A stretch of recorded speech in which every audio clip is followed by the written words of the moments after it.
कोई कीमत नहीं है। किसानों के मान सम्मान दिलाने का काम उसकी मेहनत, उसका परिश्रम, उसके लिए सम्मान देने का काम है।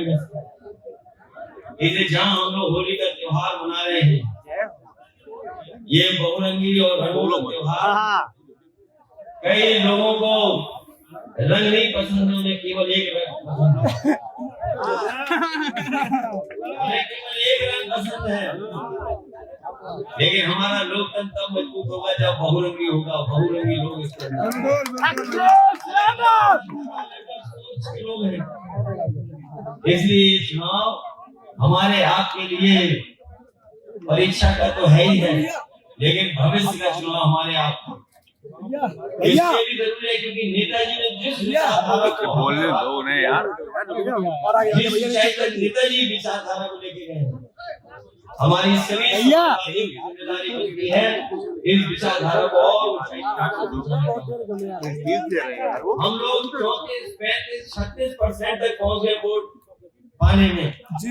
लेकिन अगर आपका प्रयास और मेहनत और हो जाएगी तो हम लोग बीजेपी का भी मुकाबला करेंगे। क्योंकि बीजेपी जिस तैयारी के साथ है, बीजेपी जिस तैयारी के साथ है, वो पढ़ने वाला वोट 51% पाना चाहती है।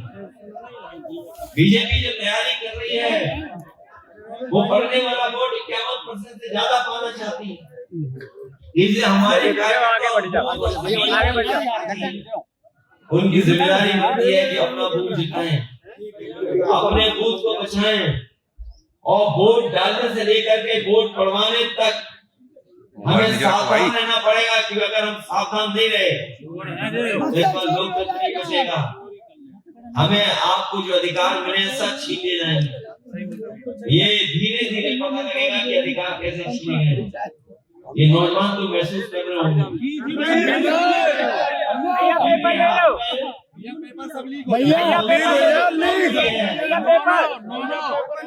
और इस सरकार में भैया कागज हटाओ जी, लीक यार, हर पेपर लीक हुआ और एक भैया दे दियो भैया, एक नहीं लीक हुई, न दो न तीन,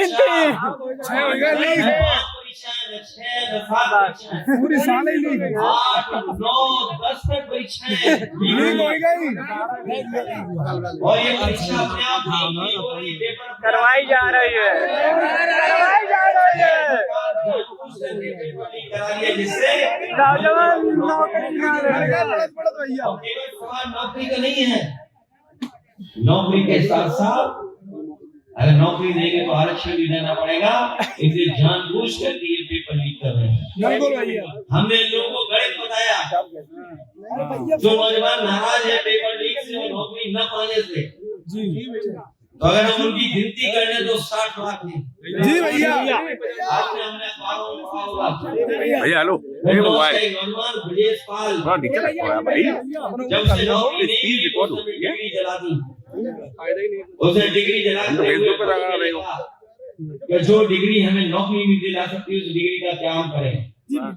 उसने डिग्री जला करके आत्महत्या कर ली। परीक्षा कैंसिल हुई, आपको याद होगा, फरीदाबाद से एक बेटी ने आत्महत्या कर ली। शिक्षा मित्र अगर होंगे वो जानते होंगे, गांव में उनके लगभग 5000 शिक्षक मित्र आत्महत्या कर चुके हैं। इसलिए हम लोगों ने गणित बताया, बीजेपी को उसका जवाब आज तक नहीं दे पा रहे हैं। पढ़े लिखे नहीं, 60 लाख प्रभावित हुए हैं केवल पेपर लीक और परीक्षा से। और उनके परिवार के अगर हम माँ बाप को केवल जोड़ दें, अगर 3 सदस्य वो जोड़ दें केवल एक परिवार के, जो नौकरी से प्रभावित हुए, तो 3 गुना 60 लाख तो बनता है 1,80,00,000। और 1,80,00,000 अगर हम भाग दे दें 80 लोकसभा से, तो 2,25,000 वोट इनका कम हो रहा है लोकसभा में। और जो चरम सीमा पर महंगाई है, और जो चरम सीमा पर अन्याय हो रहा है, जो लोग आंकड़े जानते होंगे, आंकड़े जानकारी कर लेना। जब से बीजेपी की सरकार आई है, एनसीआरबी के आंकड़े कहते हैं कि बीजेपी के 10 साल के कार्यकाल में 1 लाख किसानों ने आत्महत्या की। 1 लाख किसान जिस देश की आत्महत्या कर रहे हो, तो बताओ वो देश कैसे विकसित भारत बनेगा? नहीं हमारे विधानों से अगर पैसा न वसूला होता तो इनकी विकसित यात्रा भी न हो पाती। ये प्रधानों से पैसा वसूल करके विकसित यात्रा की रही। तो 1 लाख किसान अगर आत्महत्या कर ले, नौजवान को नौकरी न हो, उद्योग कारखाने न लग पा रहे हो, और कितना बड़ा सपना दिखाया बड़े बड़े उद्योगपतियों को बुला करके यहाँ कारखाने लगेंगे, उद्योग लगेंगे। अगर एक भी उद्योग कारखाना लगाओ तो बता दो नहीं लगा।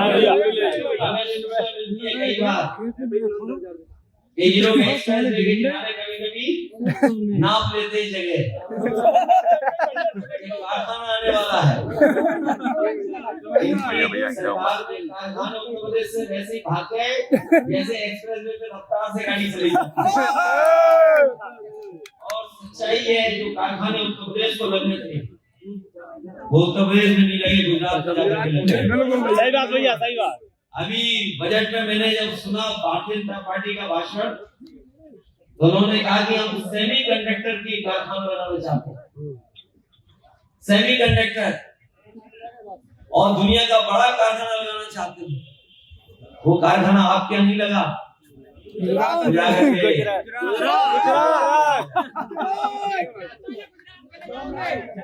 इसलिए सब कुछ वही जा रहा है। और इलेक्टोरल बॉन्ड्स बताओ कहाँ गए सबसे ज्यादा? भाजपा में। ये चंदा नहीं है,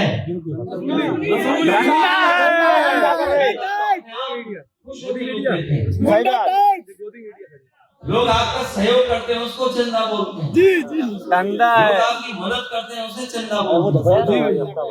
लेकिन ईडी, सीबीआई और इनकम टैक्स से जो वसूला जाता है वो चंदा कभी नहीं हो सकता, वो चंदा है। और बताओ सबसे ज्यादा वसूली किसने की? इलेक्टोरल बॉन्ड्स जो आए, जो बने, वो सबसे ज्यादा किसके पास पहुंची? और जब से इलेक्टोरल बॉन्ड से जो उनका बाजा बजा है, बैंड बजा है, उसके बाद तो वो ध्यान हटाने के लिए कार्रवाई कर रहे हैं। मोदी मीडिया सब कुछ बोल ही नहीं रही है। कभी कोई सोच सकता है एक ही व्यक्ति एक को पैसा दे तो वो कह रहे हैं कि काला धन है, और वही कंपनी बीजेपी को अगर पैसा दे तो वो चंदा। ये पता है वो नहीं पता है? एक ही कंपनी जिसने पैसा दिया तो उसको तो दूसरी तरीके से फंसा रहे हैं, और एक अगर कागज पे दे दे पैसा तो वो लीगल है, वो बेईमानी नहीं है। एक पे आरोप लग रहा है कुछ करोड़ का, और उसी कंपनी ने 30 करोड़ से ज्यादा पैसा भारतीय जनता पार्टी को पहुंचाया इलेक्ट्रोल बॉन्ड। ये तो बात सब जानते हैं, ये सब जानते हैं, कहीं छिपा नहीं है। पावर है करके जो अपने आप को गरीब बोलते थे, उन्हें 1000 करोड़ रुपए दे दिए बीजेपी को। जब कभी मुलाकात होती थी उनसे तो हम लोग कहते थे कि भाई कुछ मदद करो पार्टी की, तो कहते थे घाटे में है। लेकिन हम धन्यवाद देते हैं सुप्रीम कोर्ट को, इलेक्शन कमीशन की, उनकी भी पोल खोल दी, तो वो घाटे वाले नहीं, वो 1000 करोड़ से ज्यादा रुपए बीजेपी को देने वाले हैं।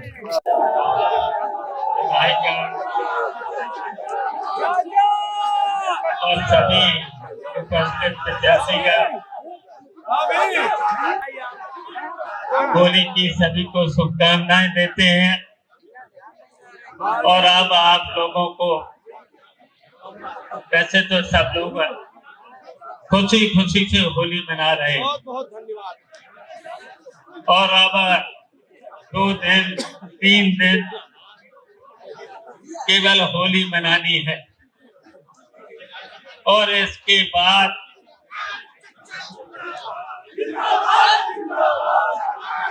तो आज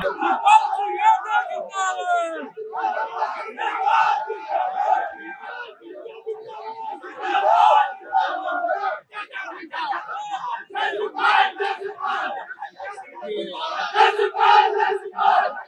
अब केवल आपको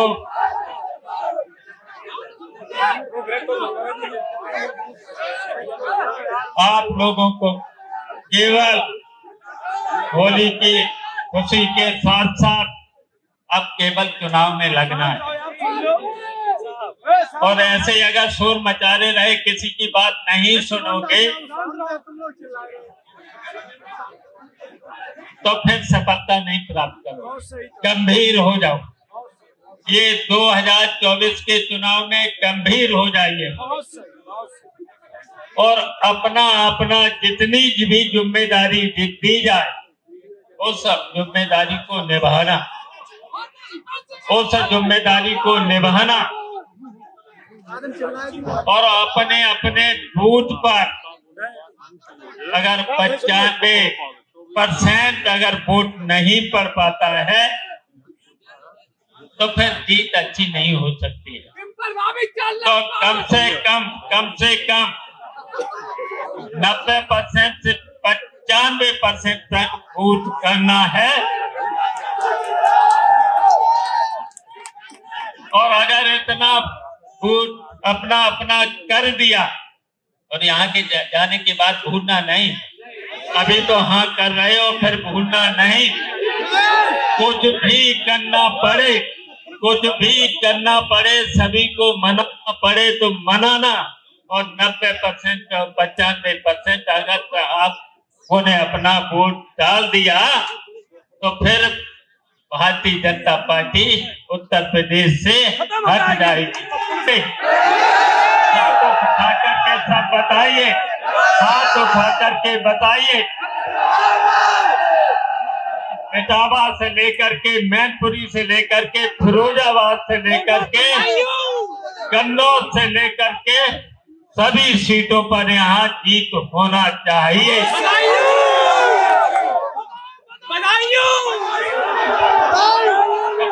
होली की आप लोगों को शुभकामनाएं और मनाइए होली। धन्यवाद।